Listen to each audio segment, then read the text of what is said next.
Welcome to the Real Triathlon Podcast. I'm your host, Garrick Lowen, here with Nicholas Chase and Jackson Laundry.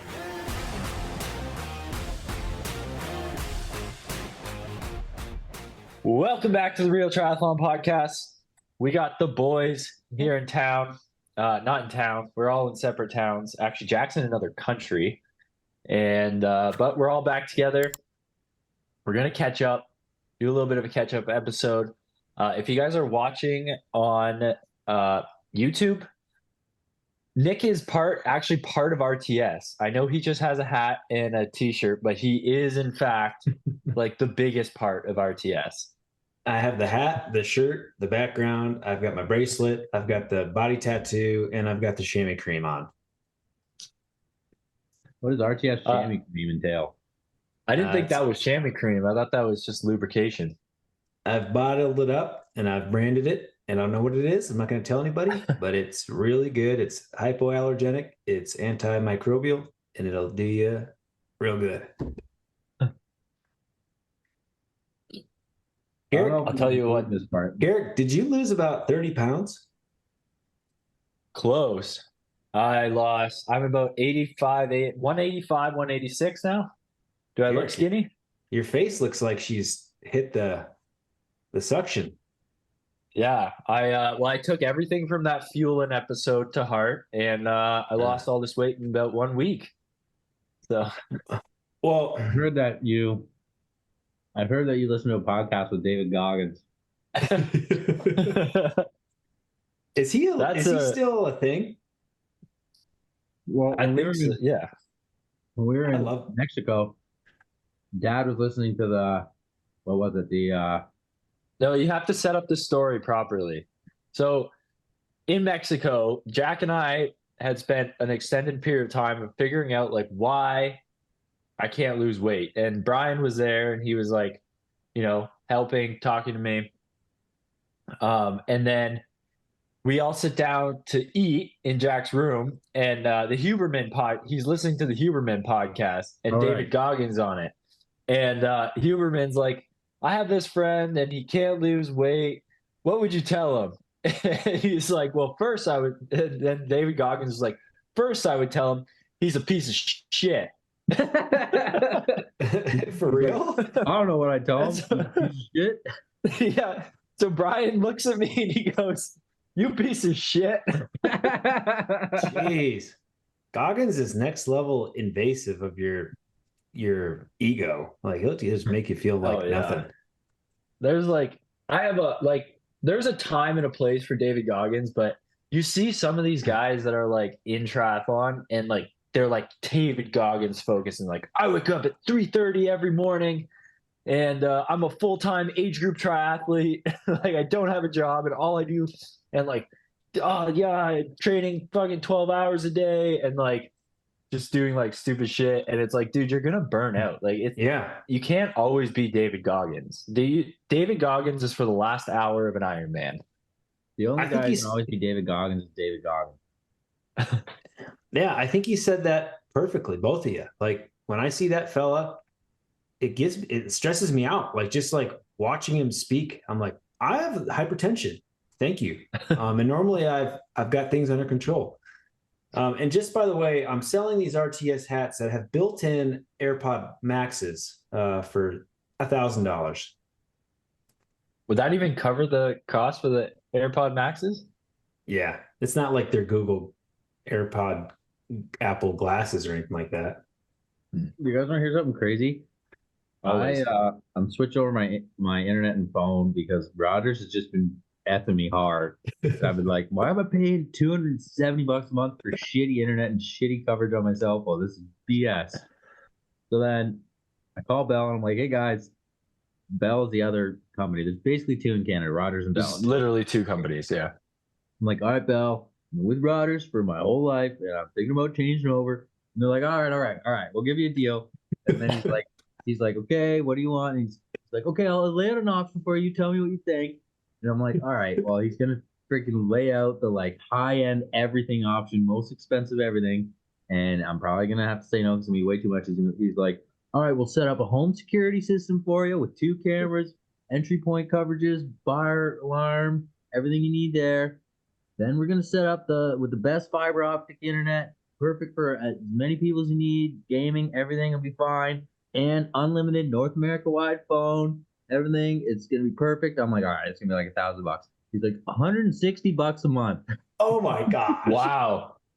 He's right, like, we hacked into your bills and we know how much you paid, so we're gonna offer you just enough to make it worth it. It's literally like 60% of the amount of Rogers, including a home security system. No, they waived all the setup fees, no setup fees or anything. Okay, Crazy. wait. Oh, and the first 3 months I get like $35 a month off. Wait, what happens after 2 years when they After 2 years, they increase it by $10 a month. Okay, that's still not bad. That's not bad at all. It's crazy. So, anyways, one of these jobs I've been putting off for like years, and I probably could have saved thousands of dollars, but hey, what can you do? It's like how many things in life could we be doing that with? Like with Hulu, YouTube, Netflix. Oh yeah, and they Prime. threw in those subscriptions for 5 TV. Is that a thing? Yeah, 5 TV. So wow, dude, that's basically what I pay a month just to watch the Leafs play because I need Hulu with ESPN Plus, but then on the Saturday games I need the NHL network, which means I need cable, and then I need to add the NHL network onto that. Dude, no, like every time I look at Hulu, they're like, we're raising our prices to another $5 a month. I'm like, it's already $95 a month, and you still throw commercials at me. Yeah. So Jack, the Leafs are currently up 5-0 on the Oilers, so that game will go to overtime. Wait, how many goals does Matthews have? Oh, I didn't check. The notification just came across my phone. But yes, Nick, Hulu, the price keeps going up. I know. Well, the only reason I have Hulu Premium is so I can watch Formula One. That's it. Oh yeah. We need that. We need the ESPN or the whatever for Morgan too. She watches Formula One. She's in a freaking Formula One fantasy league, and she's so good at it. Please send me the link. I want to join. Look, actually, I have a race Chad Chim when I do this. That just looks like I don't know. It's not on. Stop doing it. You're just trying to do it. You're just trying to do it. I tried to recreate the filter IRL. Yeah. Anyways, boys. So what has everyone been up to? Jack, you've been doing some aero testing at the velodrome. Fill us in on that. Oh, yes. So you'll have to watch my YouTube that'll be out in 1 to 7 weeks and get the real details. But tested a couple things out. Helmets, mostly helmets. A lot of helmets. I even got my hands on that Specialized helmet because the velodrome or the track cyclists can't use it anymore. So the mechanic guy for Cycling Canada was there, and I was like, well, if you guys can't use them, can I just try one? And he's like, sure. So I tested that, the POC, the Cast Mistral Medium, the Cast Mistral Large, the Rudy, everything. And pretty much the helmets are all almost exactly the same for me. Not much difference. The POC was pretty bad, though. It was the worst one by a little bit, but that was because I couldn't tuck my shoulders because it was so big. It was running in my shoulders. So that was. Let's get specific. When you're talking about bad versus good, what are your measurement parameters here to distinguish? Well, all I was doing was setting up the trial to where started from the start point. I held the same power for it was like 4 minutes, and I had guys there with a timer on each lap, so they're timing each lap, so they could see on my lap when I was accelerated. So because I would get down to it was about 18.3, 18.2 seconds per lap average once I was up to speed, and then I would do a bunch of laps in a row, and I would hold 330, which is my goal power, which I've done in a few times. And then at the end of the trial, I can tell how much did I actually average, and for pretty much all of them, I was right at 330, so they were very, very similar. It was consistent. And then later, I went into the data and looked further to see was it 330 average, but lower at the beginning, higher at the end. So it's not quite as precise as looking at getting the devices and stuff, but it's going to be close enough to tease out any differences more than a couple watts. So when I did that, they were all super close. The Cask helmet might have been a little bit better than the Rudy, but the POC was slowest just based off lap times. Is it that POC that has that wave kind of the one we see the wave thing comes out wide at the ears? the one that Yeah. Lionel started using when he went down to like apparently saved him a whole ton. So that was pretty fine because then I'm like, well, I'll just wear whatever helmet feels the best then. But also I tested one position. I tested 2 centimeters lower, like just drop the whole thing 2 centimeters, and even that it was like maybe 5/100ths of a second faster per lap. So like maybe 2/10 per kilometer. But it was quite a bit less comfortable. So probably not worth it because that's not a lot of time. Are you Like doing a 10 seconds. multiplier over 40K though when you kind of get these outcomes though? Because that's really what everyone's using as a standard. Yeah, well, 2/10 per kilometer would be 2 seconds per 10 kilometers. So it'd be like 18 seconds in a half Ironman.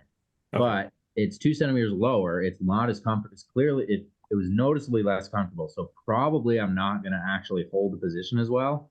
So I think it would actually be slower because in the end I'll be like my back will be screwed and I'll be losing. I could lose power even. So that one seems not worth it.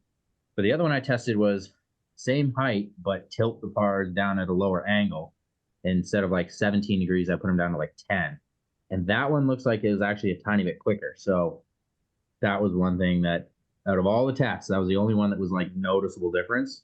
So I might be doing that for the old race, which was freaking hectic because it was hard to change that tilt angle. You have those fast TT bars, and you have to take off the bottle holder, like take off a whole bunch of stuff, and then it wasn't lined up right, and I was fiddling with it, and I like barely got the trial in the time I had for the rental. So yeah, the fast TT bars are epic comfortable, and once you get them set, they're great. But fine tuning them, if you had to make a lot of changes, I would even be like, I took off 5 bolts just so I could adjust one thing. Like it's kind of a lot.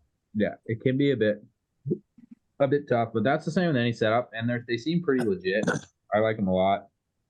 They're just comfy. So they're comfy. They have a lot of options for getting hydration set up on them and just everything you're probably going to need. So I think they're good. The adjustable angle risers is what Nick and I have, so we can figure out what kind of angle are you running on them. Well, so here's what last year I put those adjustable angle risers and I was like on like 18 degrees. But even when we had good old Wayne on, the kind of creator of it, he said between like 14 and 17 degrees was like pretty much optimal wind tunnel data to get quickness. Yeah. So what I ended up doing was on the Ventum monorizer, because I just felt weird having the monorizer slammed with that plate and then the 2 individual risers with the fast TT mounts. So I just got rid of all the angles and I direct mounted the bars with the extension onto the monorizer, and I just brought that up. And so I think I'm at like 13 or 14-ish degrees. And yeah, the hard part is like the fast TT bars is like they do have their own little angle, but at the wrist, they kind of level out. So even if you do feel like you have a good angle, it levels out at the wrist. So it kind of is an interesting little conundrum, but that's really where I ended up landing after everything. And it feels more than anything comfortable. Yeah. Yeah, I think I'll stick with them at 10 degrees for now and roll with it, but they're definitely better than like a separate. If there's anything I've learned about these new aero bar setups, it's that like having the pad and the extension all be one piece is critical. It's kind of weird even that they never did that over the years. Like they were like, we need a pad and then we need a handle. And like that just never really made sense. That's just how they started it. So they just kept doing it that way. Yeah, they're all still good though. Garrett, have you adjusted anything before? Are you still doing Ironman Texas? Oh, that's a story. Because I know you were like hot and cold, cold and hot, lukewarm and warm. Well, and now where are you? So I had a bit of a calf issue before training camp. Going in, I did a 2-week training camp in Florida. And going in, I took like 10 days off of running because I had a gastroc strain. And then so I didn't register for the race then because I was like, well, fuck, I don't know. I don't want to drop $1,300 now if I, don't know if I'm going to do the full Ironman racing this year. And then did training camp. And so on my way home from training camp, I'm like, okay, had a great training camp, trained 75 hours into just like whatever it was, 15 days or something, and did an Olympic try. I was like, great, all right, we'll race. Did you actually And train so 75 hours in 15 days? yeah, Crap. That's like 35 hours a week. yeah, I know. The camp day, the long ride on the camp day, we biked 200K. Holy. Yeah. All right. There's Yeah. that. So I go to register, and it's still open online, and they're like, "Oh no, we're at capacity. Sorry." Oh, So Oh, yeah, so I missed it by like I was probably like a couple spots. I asked if they're doing a wait list, and they said, "Nope, we've already taken into account um, regular attrition rates." So yeah, they closed registration 4 weeks early for that race. early or So we early? before the deadline, before the written deadline down there. Dude, I'm lucky I got into Oceanside because I Yeah, registered. Maybe they just saved me a spot or something because I only registered like 3 days before the closing. so it's a spot. I think like so like if Lionel was like, oh, I want to do Ironman in Texas, they would obviously let him do it, right? But Yeah. that's just kind of how it is. So anyways, yeah, they said basically, so I went to look at races, and I don't know, there's a few options, but I'm feeling fit and I want to race, but I got to get the racing done by like the end of April because I got my final board exams in May. So Mm. I got to find something. Geelong or no, Challenge Taiwan. That's what we're going for, huh? Yeah, that's what I'm trying to get into. Like I can get a direct flight from Chicago to Taiwan. We'll So get you in there, man. Don't worry. We got the yeah. connections. Yeah, I Uh, appreciate it, Nick. Talk to Cody. He's gone there twice. He do Yeah, end up going. Be like, how do I survive in this place? Will everybody be taking? People will be taking pictures of you left, right, and center. Like, oh, look at this guy. He's giant. Look, this guy's Andre the Giant. Oh, Ellie Salthouse won Geelong, by the way. Just check the results. 70.3. There we Good go. job, Ellie. She's a pal. Nice. Well, Garrick, we hope you get into Taiwan. I'm pretty sure. Yeah, if not, I think I can get into St. Anthony's, but I'm gonna get absolutely massacred if I go race St. Anthony's because I'll end up running like 36 minutes off of Ironman training. It's an ITU course these days. Yeah. It's that St. Anthony's is what the last paid Olympic distance race in the United States. Is there even like who's doing it? There's Doobie. Is he doing it? Dubrick? I mean, I don't know. Yeah, Dubrick's doing it. Chase McQueen's doing it, but I can't divulge too much of what I know. Well, Dubrick's doing like Oceanside, St. George, St. Anthony's. St. Anthony's before St. George, isn't it? St. Anthony's, Yeah. St. George, and then he's going with me to challenge championship. Oh my gosh. Yeah, we got to Ooh, stop he's him up racing. before St. George. Yeah. But yeah, so at the end of camp, actually, this is a hilarious story. At the end of camp, I did the Great Claremont Triathlon, Ooh. and it was like I didn't post about it. It was miserable, and it was a horrible experience. I was so tired. I came out of the water a minute and a half down from like the local pro there, Sam Hurdle, and I ended up biking. It was so hard. I was so tired. I biked 311 watts for an Olympic, which is like less than I do in a half. But right at the start, there's like a hill that you climb. Nick, you've done it, haven't you? Yeah, I've done that. Yeah, And that's later. There's like They that. moved it. It's later in the season normally. Yeah. Well, it was later before for COVID, but now it's back to Fair. early season. But I went to stand up on the first hill to like, get up over the hill, and I just had absolutely nothing. And I was like, this is gonna be the most You just gained, miserable like, 3 thing million ever. hours. Yeah. Did you And get on the passed by the run, girls? no, nobody passed me. Thankfully, I moved into second, but I didn't make up any time on Sam. And then on the start of the run, of course, we're both like he was just leaving transition and I was coming in. And of course, we both put socks on, which is really funny for an Olympic because we're both long course guys. But then I thought I ran so hard. I like opened and just like chilled, and then um I caught him and I thought I'd pass him. So like, great, I'll just freaking jog in. And I hit the turnaround and he was right behind me. And I was like, okay, now I have to run as hard as I can. I thought I sprinted for that whole 5K, like as hard as I could. I ended up running 18 minutes. It was so bad. Well, you know, did you still win? But yeah, I held on to the win. But Ooh, there you go. it was You did it perfectly then. it was brutal. I don't recommend doing that at the end of a training camp. I think we trained like not the day before. James only gave me 3 hours of training the day before, but the day before that was like I had a 2 hour run and stuff. So it was brutal. What do you mean casually? James only gave me 3 hours before a triathlon race the day before. That's not normal. Yeah, but it was, No, it was but- a training camp. Yeah, it was a training camp. James like goes nuts for training camps. Yeah, this is why I don't do training camps anymore. Wait until you're 37 years old and you're at your prime of your existence and the golden years behind you, and you're like, those boys, what are they doing with their lives? All I this think the golden years are Oh, behind me. trained 80 hours in 2 weeks and just decided to race at the end of it because I'm a David Goggins. Yeah. It's pretty sick though. It looks like you had the best Florida camp ever. I heard the Yeah, weather dude. was Yeah, the weather was great. And I wouldn't say I don't know if we can go back there. The traffic's getting like crazy. Thank you for It's getting saying so. so bad. I knew this freaking already. That's why I was like, I'm not freaking going, boys. Well, I knew that too, but I was able to get 2 weeks off work. So I went down and trained before camp. And I was in Claremont, which is like still good. Like it's still passable. It's nice. Like we stayed in downtown Claremont. Downtown Claremont's beautiful.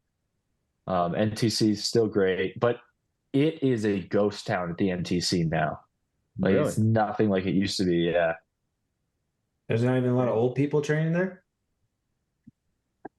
Not really. Like it's not like it used to be. You'd go there and it was like, oh, who am I swimming with today? Jared Schumacher, freaking, I don't know. There were tons of people there. Well, Sarah Haskins, like all those guys were there before. I think it's just because riding there is treacherous. Like it's not like 10 years ago when I even lived there and trained there. You could go off Sugarloaf, Buck Hill Loop. You could do all that stuff and you wouldn't get hassled with it. And the last couple of years I was there, it's legit sketch. Yeah. Yeah. You get messed with by the locals. Yeah. You know Van where the Fleet's- traffic's the best though that I've noticed is Watopia. Yeah. Yes, I did notice that. Even Did I pass velocity. you on Zwift level, Garrett, because you went to training camp and you didn't ride inside at all? Yeah, I think I just hit 83 yesterday. Oh yeah, I freaking sailed past you. But I was looking at your Zwift totals, and you've ridden like so many more hours than me on Zwift. How is that possible? Has to be Zwift That's 'cause- races and workouts. Yeah, I always just climb. Like I always pick because I always do my easy riding, and I'm like, I don't want to just go around out and back loop. You want to get No, fake, I like fake, the fake hills elevation. Your total number of kilometers and everything was like way more than me. It's like you. Oh, it was more. A lot more time on Zwift, yeah. Oh, I thought it was less. Oh, I don't know then. I don't know. Maybe they just because you're Jackson Laundry, they just like, oh, he needs to get up to 100. He needs to be with Lionel Sanders. Yeah. So if you're listening to this, anybody from Zwift, sponsor me. I freaking do all my shit on Zwift all the time. They don't respond. Nick, what to were you emails. saying? Sad story. I've been on Zwift probably longer than both of you, and still like 60 for 59, I think. Well, we're gonna get the Zwift totals up right now and tell you where everybody's at because everybody wants to know. Okay. Well, it's not that impressive, unfortunately. But we did start a new. I think it's better than Zwift. When we start to talk about it, that velocity platform, we're starting to work on RTS. You got to try it out one day. It's pretty sick. Yeah, Nick, what Better is work on that. velocity? Well, Jackson, you just go ahead and let us know the stats whenever you're ready. But in the meantime, Velocity is a online like Peloton for people who actually ride a lot more seriously than Peloton athletes, I think. Not that Peloton is crap, but let's say you've got your own trainer, you've got your own indoor situation. It's set up for you. You want to have your coach who's across the country ride with you and lead a class and give you ranges without the erg mode, without just mindlessly riding. You can ride with video to video, chat to chat in a group setting, and it's pretty sick. Like, and you can really learn a lot as a cyclist. So that's why we're doing Velocity with our indoor all coaching. What do you got, Jack? Join Velocity. Oh, okay. So Nick is level 59, and he's ridden for a total of. I have it right here in my brain. Drum roll, please. Terrible drum roll. How does iPhone work? Does anybody know? There's an arrow. What's an There we iPhone? go. Okay. Nick has ridden for a total of 36 days. I'm level 86, and I've ridden a total of 50 days, 22 hours. It's a lot. Garrick is level 83, but he's ridden for 63 days, 9 hours. Hey, you know what it is? It's because I had it maxed out, right? And so they didn't at one point, retroactively like, give you any points. You No, know, they the don't give you points any. just double as you ride until a certain point. So that's probably why. Yeah, but they didn't do that with this update, I don't think. Yeah, you get fast tracked. It's But blasphemy. what I'm asking is, how have you ridden a 13 days longer on Zwift than me? Like, when did you ride so much Zwift? Like, because I've been riding it year round for like 3 years now, and before that, I was riding it every winter for like 5 years. Oh, Did you I ride just year-round the last 13 days I've been riding nonstop. I actually just got off 15 minutes before this. You just set up a drill to like spin your crank at like 1 watt. Yeah. That's I've been doing almost like exclusively indoor hard riding since 2020. Yeah. Oh, you got ahead of me. Well done. But anyways, I'm gonna be the first one to level 100, and it's gonna look cool. And hopefully, it's a cool jersey for level 100. They need to give you like a whole bike or like some special, like it should be like a big wheel. Like that's only for 100. Yeah, that'd be sick. That's awesome. My goal right now for Zwift is to own every bike and every wheel set. That'd be cool. But Sounds- then you need to actually put one on. You're like, what are the good ones again? I can't remember. I know. The Buffalo. Yeah. So triathlon related stuff. We got a race coming up, Oceanside. You know what sucks Yeah. about that is I thought it was this weekend, earlier this week. I was like, all right, we got to get ready. It's race week. No big deal. Just going to start. What the hell is wrong? I don't know. My brain was a week off. So I got 2 weeks off, dude. It's still 2 weeks from now. Oh yeah, that's what I did. I thought it was this next weekend, but it's 2 weeks. I was like, all right, I got some time in me now. I can rest. So it happens when you get it of elderly status. You just forget things. Birthdays, kids' names, stuff like that.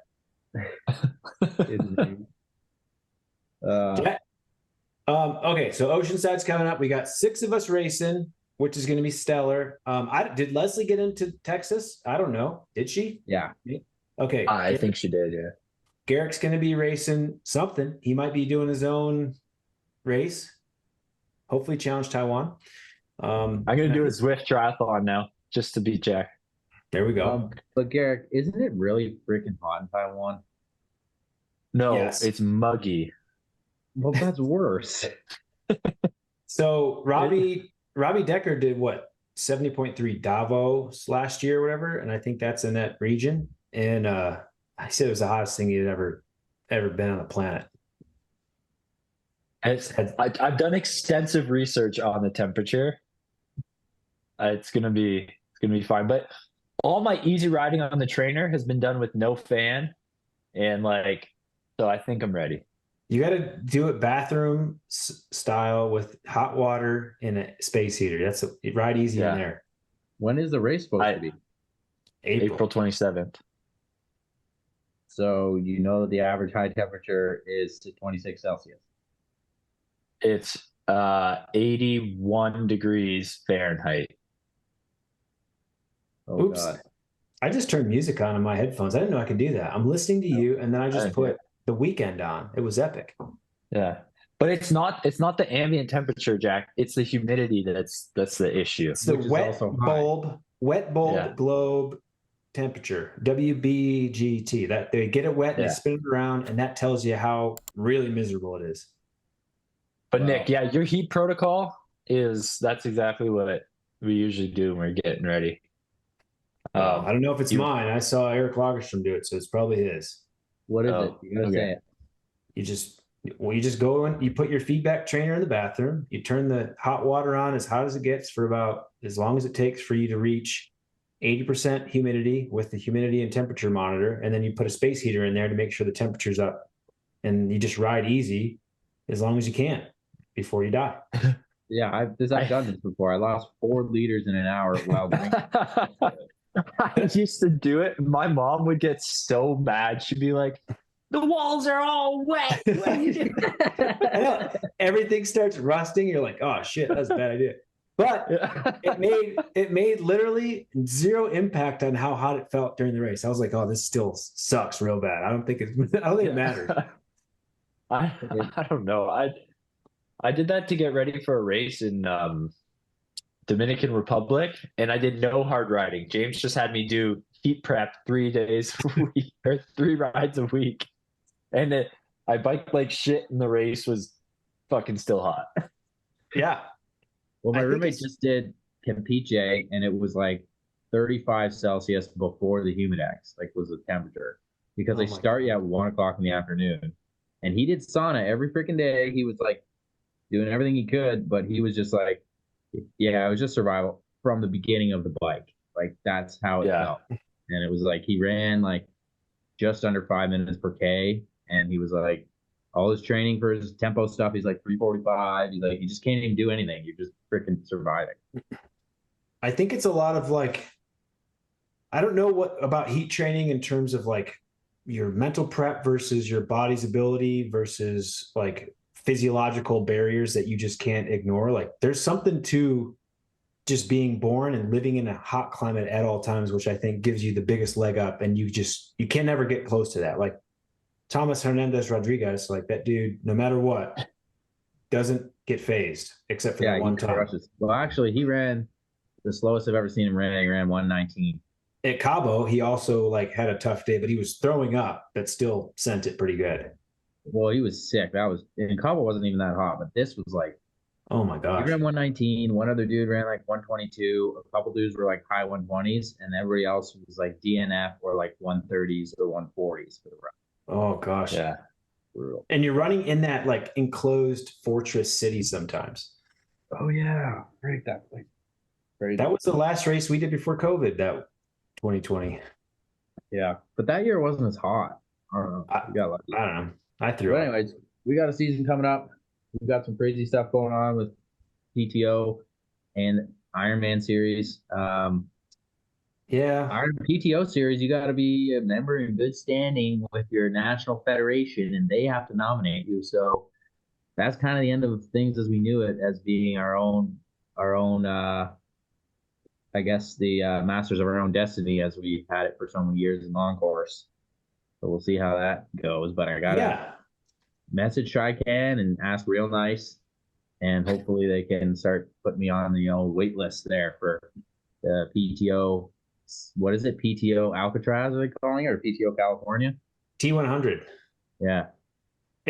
I don't know. I'm in a bit of a conundrum with everything that's happening right now with the sport and the money aspect and what's really happening. From the surface, it all seems and sounds pretty good. Like, yeah, the sport's getting a boost and people are paying attention, but the back end logistics of everything, the lack of transparency, the information coming out randomly and as it's convenient and as we figure it out, like I'm really a little bit struggling with this kind of like splinter. Well, you've got T100, which is maintaining their own ranking system, which prioritizes their stuff.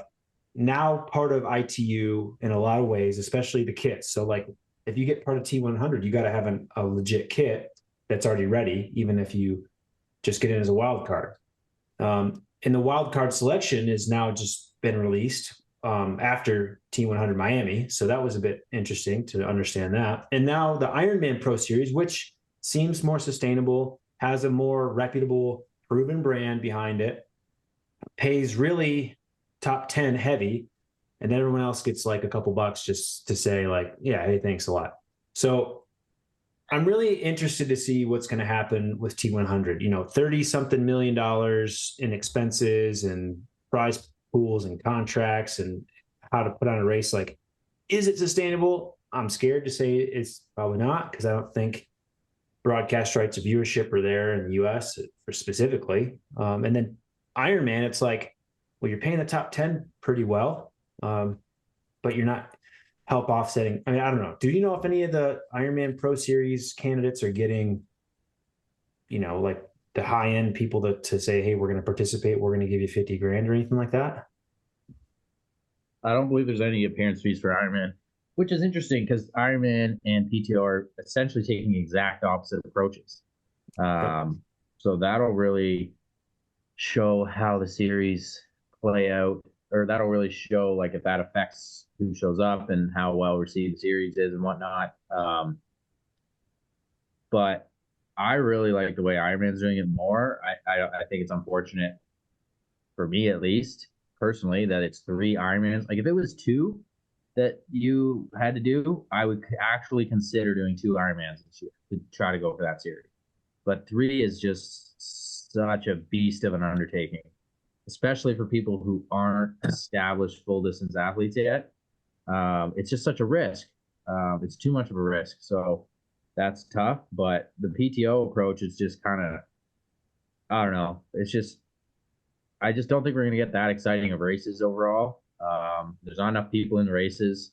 People don't give enough of a shit to try to do well. Like only the few people who are like doing well in the race are going to keep pushing. Like I think a lot of the people are going to try to save their matches to have like 3 really good days, and you're already getting a lot of the money's already given out before you even start the race. So it's kind of like just reducing the incentive to really race hard. For the Ironman stuff, it's not the case, and every second counts because time's a component. So like it's a little bit different, but I just wish the PTO just put it all up as freaking prize money and said screw it to this whole contract and all that bullshit. Like put 7 million up in 6 races.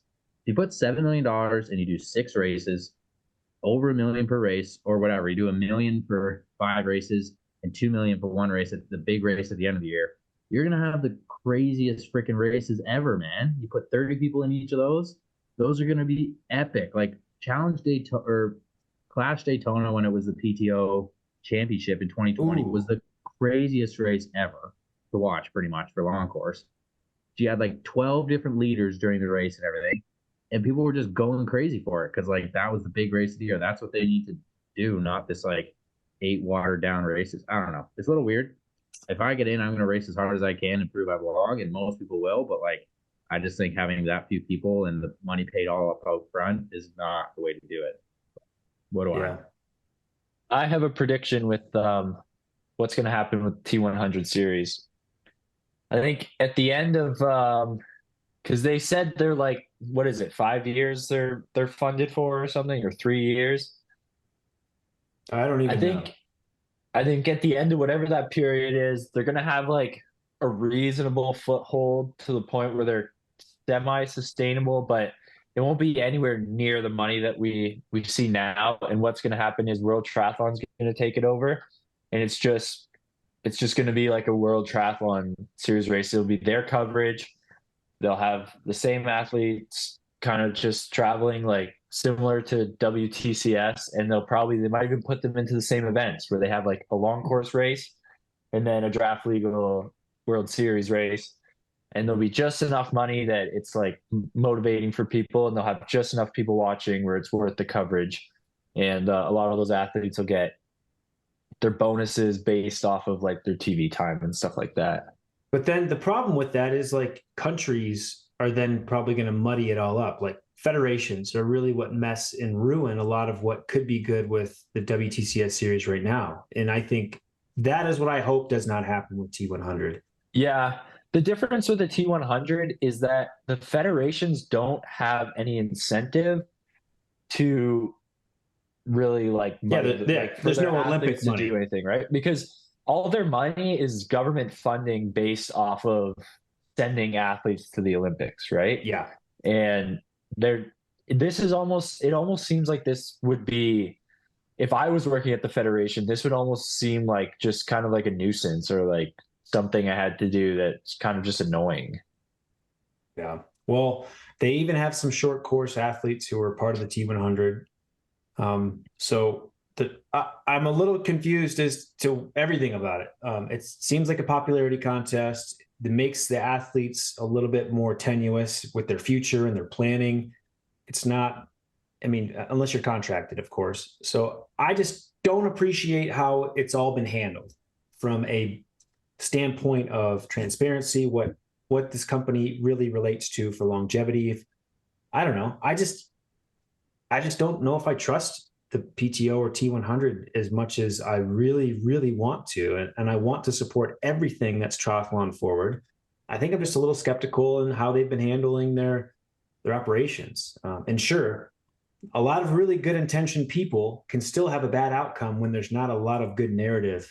And I see that happen with a lot of major corporations. So that's really what I'm hoping does not happen. How did it end up that the national federations have to nominate the athletes to get onto the wait list? Like, what happened there? Is that because the PTO partnered with World Triathlon to bring the age group events? Might be. It has to be because they're trying to set a standard that has already been pretty much outlined with another organization that's been working. Yeah. So World Triathlon is the governing body of triathlon. Even though that's sort of arbitrary, every sport has like a governing body. So like if you look at the NHL, it's the IIHF, or not the NHL, sorry, hockey, it's like IIHF. And then there's national federations below that. So with triathlon, it's World Triathlon. They're the only ones that can like say this is a world championship. So for PTO to have their T100 series, have a crown a world champion, they had to go with World Triathlon. And so It's like with a UCI that comes thing. exactly, yeah. And with that comes the national bodies, because it's all the bylaws within World Triathlon. Okay, so this is also a good point to talk about the rules from Ironman now that just came out, which also seem to be very much like more getting in line with World Triathlon standards, right? Like no bottles, no tape, no aero bars that are not manufactured. The tape pisses me off because it's like, yeah, it's like, okay, that one really pissed me off because now all the fucking, there's no poor man's aerodynamics. Like, you gotta buy a 3D printer now. Yeah, you got to go out and buy $4,000 fucking aero bars. No, you don't have to spend 4,000. You just got to spend more than electrical tape. Even the fast TT bars aren't bridged together. So like if they on the podcast, the fast TT guy, he's like, yeah, bridged together is always faster, but we don't have them bridged together because of adjustability reasons. And it's like, well, now you can't even tape those bars, and those are like the most reasonably priced super aero bars I found. Yeah, I was thinking about going to Bisaddle, which is right down the street, and they have their own like engineering because they make all kinds of car stuff. And I was gonna be like, all right, just 3D print me something I can bolt onto these fast TT bars to cover up all this space. So maybe we'll have something in the future. Yeah, if you can even just design it so it like wraps around and like snaps over the top. Yeah, that would be good. Yeah, I've been thinking about it. I've been thinking about using like a pre-pregnated piece of carbon fiber and like molding it to it and then trimming it, and so it wraps around. I've had a few ideas, but we'll see. Who's impregnating carbon fiber? That's how you go from the fiber, from like the cloth to the hardened. So you got to impregnate it. Okay. Technically, carbon fiber doesn't impregnate, but that's a whole nother material science thing. So that's a whole podcast, guys. We don't want to go there. All right. Well, so rules. Do you guys think I should do 3 Ironmans this year or what? Well, I think you should do 2. I think you should do 2 Ironmans and then the World Championship. And then Kona. Actually, you should send a message, see if you can get into Texas. Ooh, that'd be funny. Oh, but then I'd be so rude if I just don't do it. Why? just like see. But is it just even before the inquire. deadline? No, the deadline's April. Was the actual deadline was like April 2nd or something. You should inquire about it. Just to make sure that they are letting in like the high ranked athletes. I'm kind of surprised they didn't do that for But then if I Oceanside. inquire about it and actually get in, I might be like, do I do it? No, I cannot skip St. George, man. That is my fucking race. Yeah, Yeah, I've already got there's your other room options. ready. Yeah. Yeah, Nick's already like, well, London, you can't sleep in this room until St. George is over. Jackson needs to be hypoallergenic. No one sleeps in that room, but all the junk that I can't put in the rest of my house is just storage. Oh, Lucky goes in there for sure. Oh yeah, he humps your pillow. Here's what you do, Jack. You do Oceanside, and then you do St. George, and then you do Cairns, and then you do Lake Placid, and then you do Kona. And you need one more set. Oh, you got to do Boulder in there somewhere. And then you write a book about it. There you go. But oh no, it's 2 70.3s, right? And 3 Ironmans. Yeah, that's perfect. That's a perfect season right there. You got. Well, then I got to do 7.3 worlds. Or you can do. Yeah, I know. Or you can do Cairns and then Frankfurt and then Kona. That's probably better. The problem I have with all of this is like, there's not a lot of races anywhere that make it cost efficient at all to participate in this series at all. Absolutely not. Absolutely not. I looked into the series. It would cost me like 20 grand to do the whole freaking series. Yeah. The accommodations, lodging, and travel alone make it not worth it if you're not going to place inside the top 10. Yeah. So why the fuck is everyone going to Texas? I don't know. Texas is one of the cheap ones to get to, though. If you're in North America. Yeah, true. Well, the Euros are just moving in. We got Joe Skipper coming into the. He's been talking all about Oceanside. He's ready to fire, I think he said. And Patrick the boys, Langa. The boys that I did my training camp. Me and Mark trained with in France. There, the rest of the Brits, 2 of them are doing their first pro race, I believe, at Oceanside. So watch out for those Britty fellas. The guy who won Florida full Ironman for age group. He's one of them. Jeez, dude, that guy is mega fast. He is pretty ripper. John Thelwell, shout out to you, buddy. Nick, how are you feeling for Oceanside? I don't know. Like, I try not to have an opinion right now because it's like I've always felt pretty okay about most things, and then it's like it is what it is. So I know that I'm doing everything I can to show up as a 37-year-old with the best hopes and dreams one can imagine. But that's all I got. And real quick, I had this thought today, real quick. And I'm nervous. I'm nervous for our sport on a very big reason, because back in the day, there was a lot of crazy things happening with athletes doing crazy things. And it was just like, oh, wow, this is crazy. This is amazing what people can do. And then we found out years and years later, they weren't really doing it on their own. They were having a lot of help. And I feel like we're getting to a point within our sport where we're like, oh my God, there's like some crazy X, Y, and Z's going on. And I'm worried in 10 years or even 3 or 4 years, we're going to look back and be like, oh, wait, all these things, there were some of them that were a little interesting that we should probably think about differently. I don't know. I'm scared. This is what happens when you get older. You start thinking about all the politics and the future. You guys don't have that problem yet.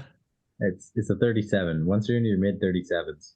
Once you hit 37, you're like, oh, the government's trying to buy up all the housing so that you have to be a renter. You don't own anything. I just know it's conspiracy. They changed the weather and they did cloud seeding in Dubai or the Emirates for that race or whatever, and they're trying to control the weather. It's a real thing. It's the chemtrails. Nick knows he was in the Air Force. Yeah. I can't even say anything about it because I'll get assassinated. But anyways, that was a tangent, I know, but I'm still feeling good about Oceanside, the bottom line.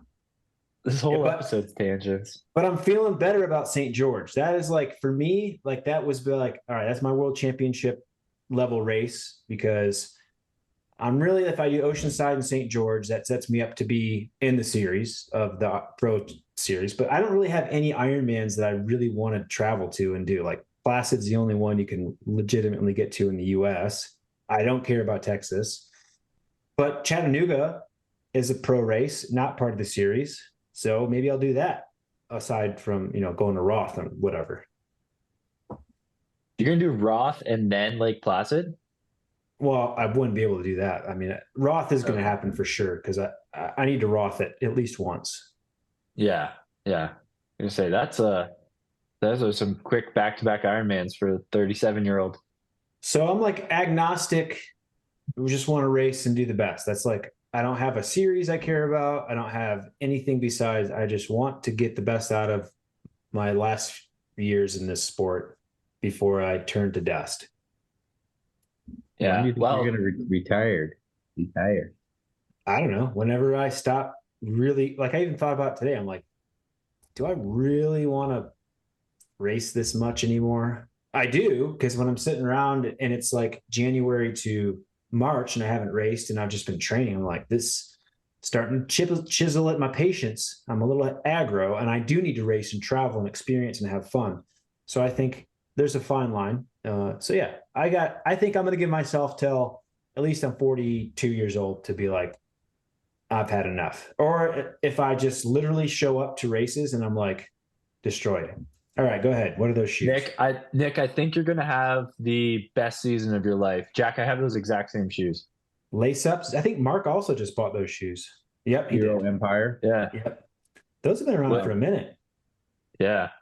What's the? Have you raced in them yet, Garrett? No, I haven't.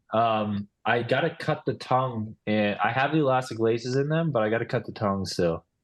So what do you do to cut the tongue? Because I'm trying to figure out, this tongue is a freaking beast that I think is way overkill. I haven't actually looked at it, but usually if you can find the thread, you can like trim the thread out, and the whole piece will come out, and that way there's no like.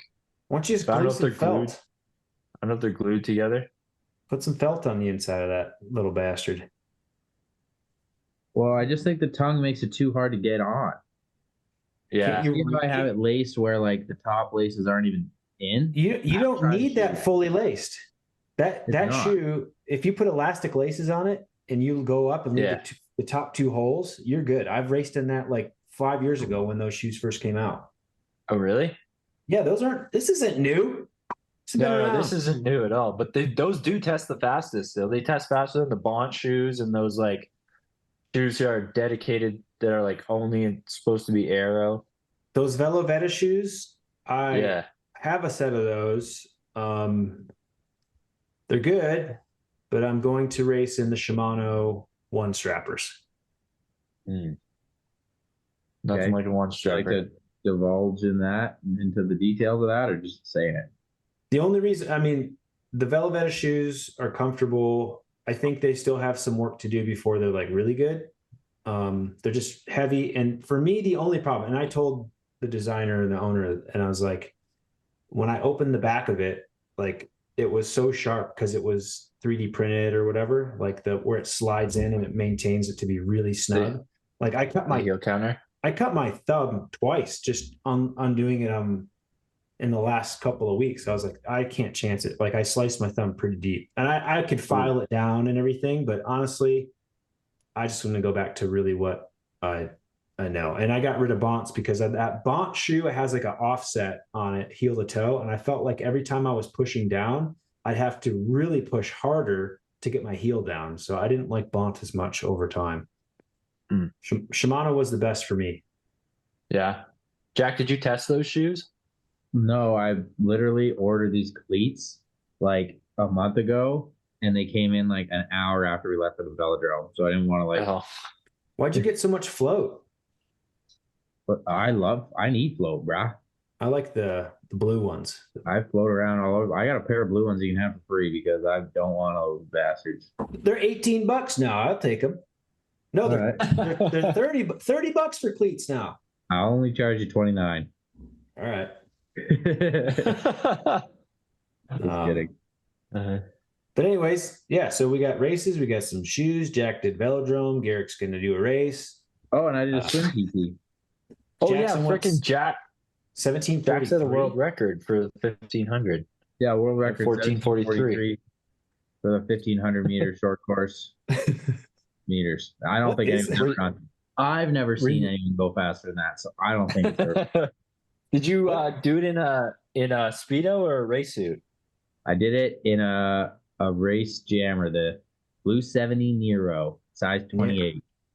Nero Size TX2. 28. You got like you're supposed to do like size 18. I know. I should have gone with the 26, but I went with the 28, and it was still pretty good, for sure.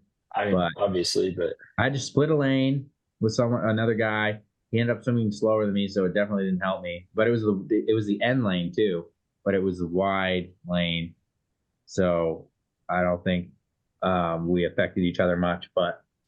And I didn't dive off the blocks. I dove off the edge because we were both in the same lane. So a couple seconds to be had there. Well, do you want to know the long course world record? I'm sure it's like 14:30. Maybe it's 14:31. Oh, short course world record is 14:06. dude, these short course guys don't even take a stroke. It's just wall, 2 strokes, wall, 2 strokes, wall. Yeah, I was taking lots of strokes. I was taking about 19 per lane. Ooh. But yeah, no, it's good swimming for me. It's really good. There's only one other year. Was that like 2014 or 15 that we were swimming really fast? It was Chattanooga. You and I would have been. Yeah, I think 14 and 15 we were swimming really fast. We were swimming really fast in training in the pool, but not very fast in races, or I wasn't. You were. Nick, did you say Chattanooga with the yeah, that's current? Yeah. No, but the 1 year we did some fast stuff, and I figured I was in about that shape between 17:30, 7:40, 17:45. And then since then, I've been freaking slow in the pool, like got slower from then to like 2021, 2020, and kind of plateaued. And then now I finally got it back. So I'm finally able to do 400s like under 5 minutes without it being that hard. And I did a couple in like 4:47 the other day. So, and that's short course there. We just gotta get her going in the race, which I think we'll do at Oceanside. So the boys are gonna be scared when they see the old slow swimmer not so slow anymore. When they see the claw stroke.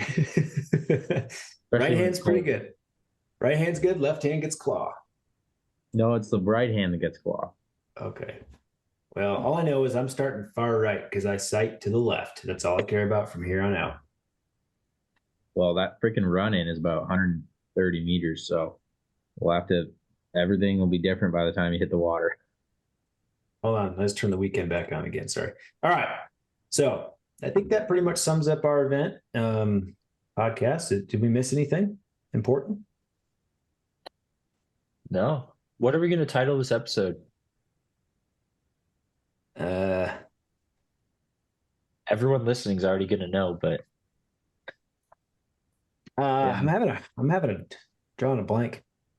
That should be the title. Should be like that. I'm sure. At one time we talked about a lot of stuff. Nick shooting blanks. Ooh, let's see how many clicks that gets. Put it up there. Nick has a blank. Nick drew a blank. Shot a blank. I don't care. I'm old. It's probably true. I was in the Air Force, military, irradiated all the time. It's fine.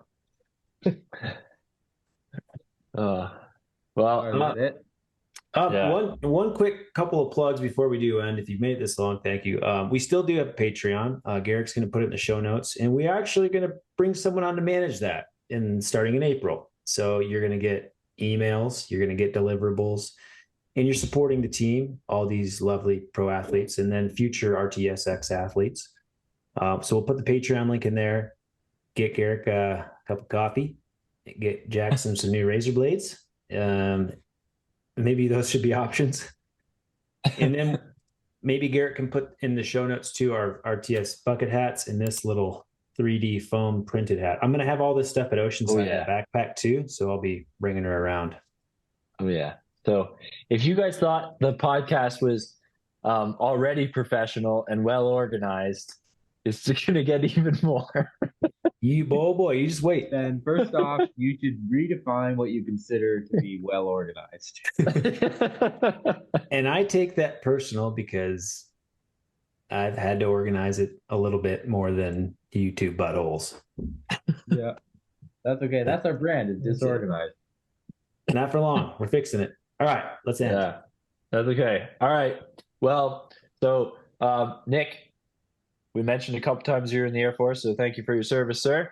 Yeah. And the 1,500-meter world record is by Sun Yang, who is a mildly confirmed doper at 14:31. Long course, short course is 14:06 from Florian Wellbrock. And boys, until next time, peace. Oh.